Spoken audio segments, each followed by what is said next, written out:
আসসালামু আলাইকুম। আশা করি প্রত্যেকে ভালো আছেন। আজ আমি আপনাদেরকে একটা বশীকরণ দিচ্ছি। এটা আকর্ষণও বলা যায়, বশীকরণও বলা যায়। যেটা হোক, এটা শুধুমাত্র মহিলারা বা যেকোনো মেয়ে মানুষ প্রয়োগ করতে পারবে নিজের প্যান্টির উপর। আবার অনেক ক্ষেত্রে এটা প্যান্টির উপর না প্রয়োগ করে অনেকে নিজের এই নিম্ন পার্ট মানে লিঙ্গের উপর থেকে শুরু করে যেভাবে নকশাতে দেওয়া আছে ওইভাবে অনেকে নিজের শরীরের মধ্যে এঁকে ফেলে। দুইভাবেই প্রয়োগ করা যায়। তবে এটা মূলত হচ্ছে অন্তর্বাস নিজের প্যান্টির উপর লেখার জন্য এটা মূলত নকশাটা বানানো হয়েছে। একটু অদ্ভুত নকশাটা, কিন্তু এটার কাজও খুব খতরনাক। এই ধরনের বিদ্যাগুলো খুব একটু নোংরামি, কিন্তু নোংরা বশীকরণ কিতাবে দেওয়া যায় নর্মালি থাকে, কিন্তু এগুলো খুবই কঠিনভাবে কাজ করে। যাই হোক, প্রথম থেকে পুরো ভিডিওটা না টেনে শেষ পর্যন্ত দেখবেন। আমার চ্যানেলটা সাবস্ক্রাইব করবেন, লাইক কমেন্ট শেয়ার করবেন।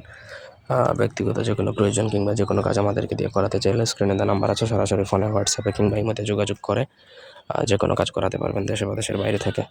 অরিজিনাল কেশরের কালি দ্বারা নিজের ব্যবহৃত পেনটি কিন্তু ধোয়া হলে হবে না। ব্যবহৃত পেনটির মধ্যে নকশাটা লিখতে হবে। যে কোনো শনি বা মঙ্গলবার দিনে কেশরের কালি এটা সংগ্রহ করতে হবে আপনাকে।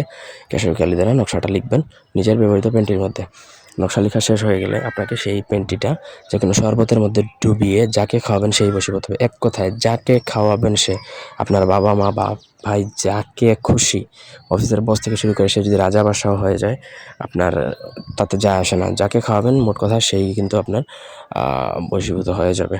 তবে এই বশীকরণ করার পর তার কিন্তু শারীরিক সমস্যা হতে পারে, কারণ এটা খুবই খতরনাক লেভেলের একটা বশীকরণ। নিজের শরীরের ব্যবহৃত জিনিসপত্র দিয়ে বশীকরণ করলে অনেক ক্ষেত্রে যাকে প্রয়োগ করা তার সমস্যা হতে পারে। সেজন্য ছোটোখাটো বিষয়ে এটা প্রয়োগ করবেন না। খুব গুরুতর যদি ইস্যু হয় তখন আপনি চাইলে এটা তার উপর প্রয়োগ করতে পারেন। আশা করি বুঝাইতে পারছি। কোনো অংশ বুঝতে অসুবিধা থাকলে কমেন্ট করে জানাতে পারেন। ব্যক্তিগত কাজে আমাদের সাথে যোগাযোগ করতে পারেন।